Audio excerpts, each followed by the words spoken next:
우리는 미터와 킬로그램으로 이루어진 세상을 살고 있습니다.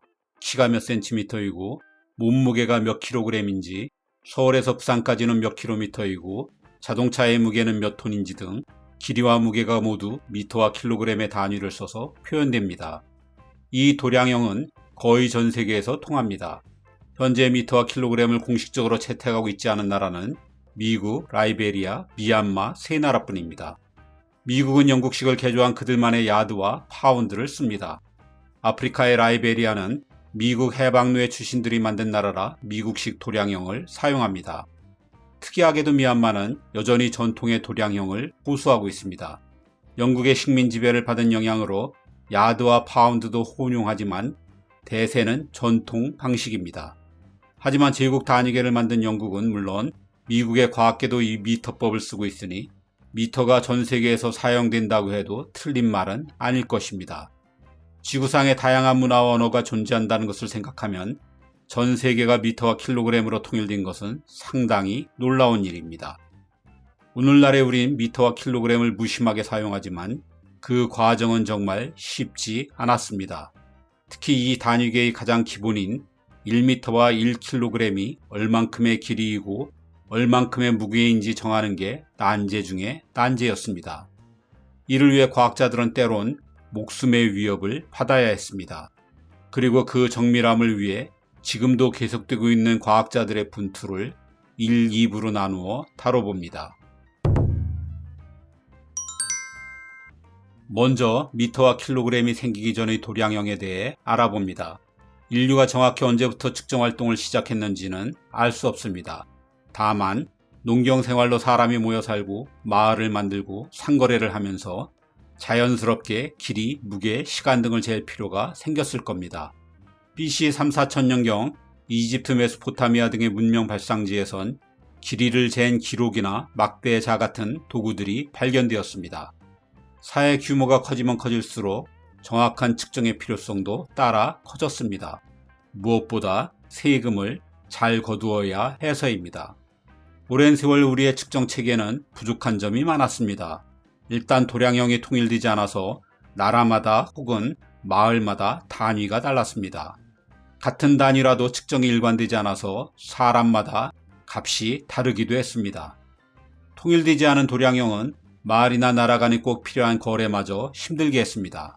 13세기 초 이탈리아를 비롯한 지중해 연안에서는 지각기 다른 측정 도구 때문에 물건의 양을 비교하는 일이 늘 골칫거리였습니다. 이 때문에 교역은커녕 싸움판이 벌어지기 일쑤였습니다. 이 즈음에 수학자 피보나치가 계산책이라는 책을 냈습니다. 도량형을 비교하여 서로 변환하는 법과 이를 기록하는 방법을 알려주는 책이었습니다.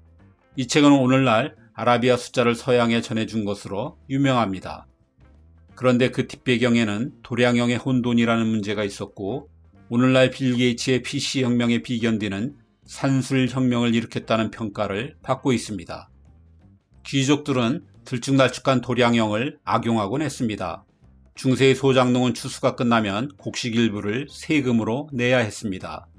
납부량은 대개 부쉘이란 용기를 사용해 결정했습니다. 영주는 몰래 용기의 크기를 바꾸거나 용기를 흔들어서 곡식을 더 들어가게 하는 방법으로 더 많은 세금을 걷어갔습니다. 나름 표준 용기도 있었고 규정된 곡식 붓는 방법도 있었지만 아무 소용이 없었죠. 중세의 소장농들은 유럽 어디든 이게 큰 불만이었습니다. 이 문제는 18세기 말 혁명 직전의 프랑스에서도 마찬가지였습니다. 당시 프랑스는 1000개의 단위가 있다고 할 정도로 혼란스러웠습니다. 부피의 단위인 1팽트는 지역에 따라 0.99리터에서 3.33리터를 오가는 등 차이가 엄청났습니다. 심지어 포르드 지방에선 땅의 크기를 사람의 목소리가 닿는 데까지를 기준으로 하는 등 원시적인 측정 방법이 여전히 사용되고 있었습니다. 당시 프랑스는 사회적인 불평등이 극심해 평민층은 안 그래도 과도한 조세 부담을 안고 있었습니다. 특히 도량형을 속여 세금을 더 뜯어가는 세금 징수업자들은 증오의 대상이었죠. 농민들에게 공정한 도량형은 생사가 달린 문제였습니다. 당시 성장 중이던 부르주아에게도 공정하면서도 통일된 도량형은 상거래 활성화를 위해 꼭 필요했습니다. 마침내 프랑스 대혁명이 터지고 시민의 요구에 따라 새로운 도량형을 만들기 위한 위원회가 세워졌습니다. 위원회에는 프랑스 과학 한림원의 학자들이 대거 참여했습니다. 근대 화학의 아버지 라부아지에, 해성역학의 창시자 라그랑주 등 당대 최고로 손꼽히는 학자들이 그 일원이었습니다.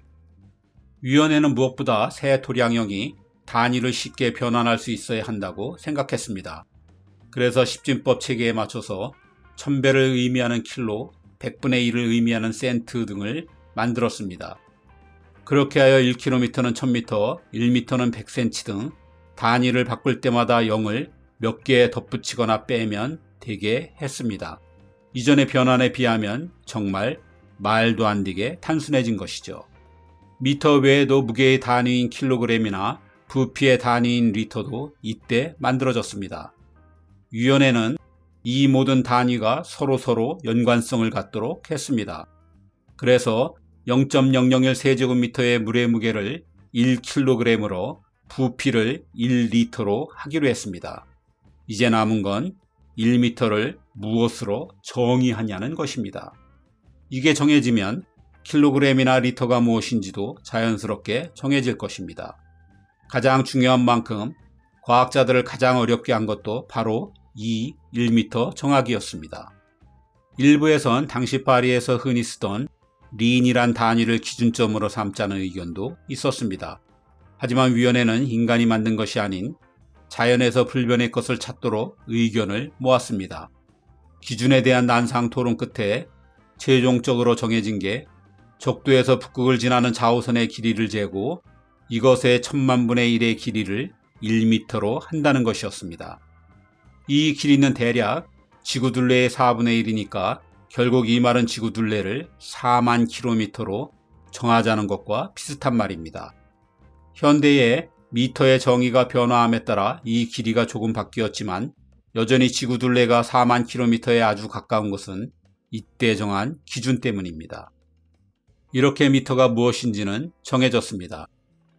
하지만 지구둘레의 4천만 분의 1이라는 말로는 미터가 실제로 어느 정도의 길이인지 알 방도가 없었습니다. 그러니 다음 목표는 실제로 이 길이를 측정하고 정확한 1m의 길이를 가지는 미터의 표준을 만드는 것이었습니다. 자오선의 실제 길이를 재는 것은 난관 중 난관이었습니다. 이 시대에 자오선을 따라 지구 한 바퀴를 도는 게 쉬울 리가 없죠. 그래서 위원회는 도버 해협 부근의 항구 도시인 덩케르크에서 파리를 지나 바르셀로나에 이르는 거리를 측정하고 이 거리로부터 자오선의 길이를 추정하려는 계획을 세웠습니다. 덩케르크는 그로부터 150여 년이 지난 2차 대전 당시 해안에 고립된 40만 명의 연합군 철수작전이 펼쳐졌던 바로 그곳입니다. 프랑스의 천문학자이자 지도 제작자이자 측량사인 들랑브르와 메샹, 이 두 사람이 이끄는 원정대가 1790년 드디어 이 원대한 미션을 수행하기 위해 떠났습니다. 원정대는 곳곳의 지점에서 측정하고 이동하고 측정하기를 끊임없이 반복했습니다. 이게 처음 예상보다도 훨씬 더 고된 작업이었습니다. 이 원정을 후원하던 프랑스 황제 루이 16세가 생각지도 않게 처형되었기 때문입니다. 이러면서 원정대는 대위기를 맞게 됩니다. 이후 원정대가 겪은 어려움과 오늘날 정착되기까지의 흥미진진한 과정은 2부에서 계속됩니다.